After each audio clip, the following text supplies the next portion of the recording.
Assalamualaikum warahmatullahi wabarakatuh. Baik, di sini saya akan meresum kembali pembelajaran PLC hari ini pada tanggal 27 27 bulan 7 Juli tahun 2026. Di sini apa yang sudah saya dapatkan yang pertama yaitu PLC. Apa itu PLC? PLC atau Programmable Logic Controller adalah komputer khusus yang digunakan untuk mengendalikan proses otomatisasi di industri. Perangkat ini menerima sinyal dari sensor atau input, memprosesnya sesuai program logika lalu mengirimkannya perintah ke output seperti motor, lampu, katup. PLC terdiri dari CPU yang pusat mengendali,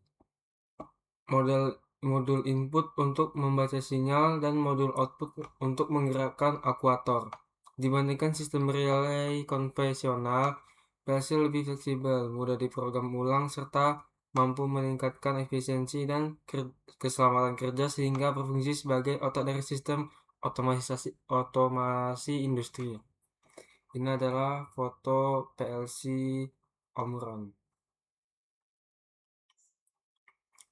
Baik, selanjutnya yaitu sistem otomasi industri. Apa itu sistem otomasi industri? Sistem otomasi industri adalah penerapan teknologi untuk mengendalikan proses produksi atau operasi mesin secara otomatis dengan sedikit tanpa campur tangan manusia. Sistem ini bekerja menggunakan sensor untuk membaca kondisi pengendali seperti PLC, untuk memproses data suatu program dan aktuator untuk menjalankan perintah. Tujuan utama otomasi industri adalah meningkatkan efisiensi, kualitas, serta konsistensi serta keselamatan kerja. Dengan adanya otomasi industri menjadi lebih cepat, akurat, dan hemat biaya, sehingga industri dapat beroperasi lebih efektif dan kompetitif. Lanjut, sejarah PLC.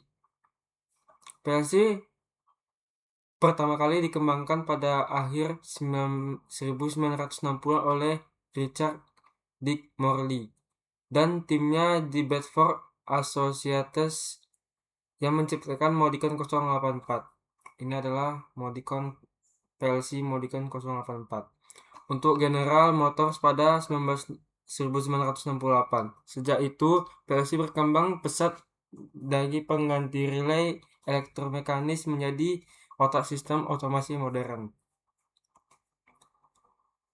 Tahun 1960-an awal mula PLC. Industri otomotif dan mereka membutuhkan sistem kontrol yang fleksibel dan mudah diubah. Pada tahun 1968, Richard Morley memperkenalkan konsep PLC untuk menggantikan sistem relay yang rumit. Dan pada tahun 1969 lahirlah Modicon 084, PLC pertama yang digunakan di pabrik General Motors. Selanjutnya, pada 1970-an, adopsi awal, PLC mulai digunakan luas di berbagai industri karena lebih efisien dan dapat diprogram ulang. Perusahaan lain seperti Allen Bradley juga mengembangkan PLC mereka sendiri. Lanjut, pada 1990-an, kapabilitas bertambah. PLC mampu menangani lebih banyak INO, perhitungan kompleks, serta terhubung dengan sistem SCADA. Supervisi sistem SCADA untuk pemantauan real time. Lanjut, pada tahun 2000-an hingga sekarang PLC modern. PLC mendukung komunikasi Ethernet, bahkan konektivitas cloud. Digunakan dalam industri 4.0 untuk integrasi dengan perangkat pintar, analisis data real time, dan sistem kontrol terdistribusi. PLC kini lebih kuat dan lebih terjangkau, namun mampu mengendalikan ribuan titik INO. Oke, selanjutnya yaitu fungsi core. Fungsi core pada PLC, kabel penghubung yang memiliki fungsi penting untuk memastikan sistem otomasi berjalan dengan baik. Power cord menyuplai listrik dari sumber daya ke PLC agar dapat beroperasi. Lalu communication core menghubungkan PLC dengan komputer atau perangkat lain, misalnya USB, RS-232 atau Ethernet untuk pemrograman, monitoring, dan transfer data. Selanjutnya, INO core menghubungkan PLC dengan sensor input dan aktuator output hingga dapat dibaca dan dikendalikan.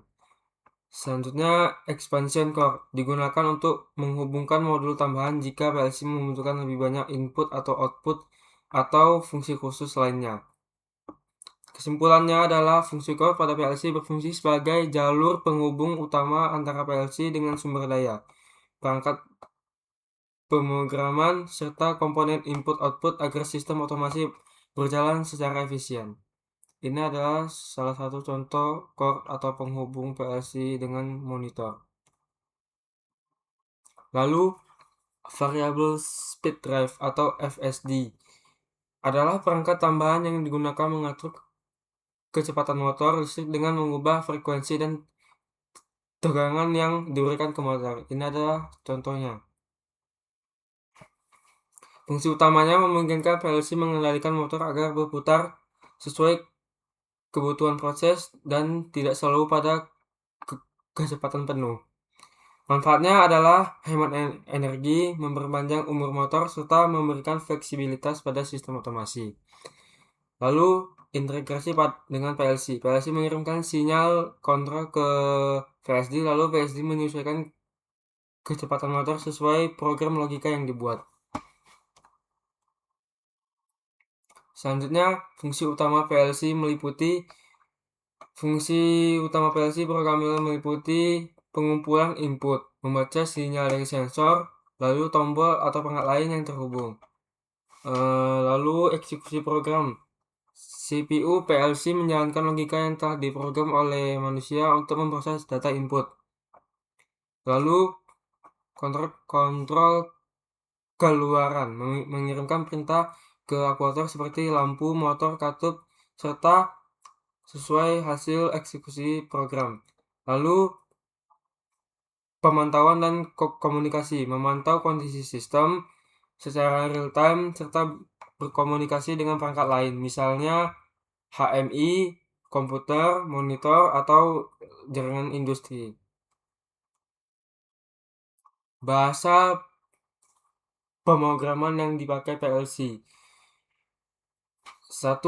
Ladder diagram adalah bahasa pemrograman PLC yang paling populer dan ini adalah bahasa yang akan diajarkan.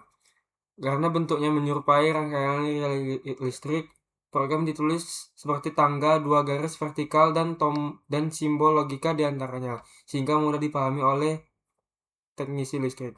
Kedua, function block diagram atau FBD menggunakan blok-blok fungsi yang saling terhubung dengan garis, cocok untuk menggambarkan hubungan antara fungsi secara visual dan modular, terutama pada kontrol proses yang kompleks. Yang ketiga, Sequential Function Chart SFC menampilkan program dalam bentuk tahapan berurutan di mana setiap langkah memiliki kondisi transisi untuk berpindah ke langkah berikutnya. Bahasa ini sangat sesuai untuk sistem yang bekerja berdasarkan urutan operasi, seperti mesin pengisi botol atau conveyor otomatis. Sekian dari saya. Mohon maaf bila ada salah kata. Wassalamualaikum warahmatullahi wabarakatuh.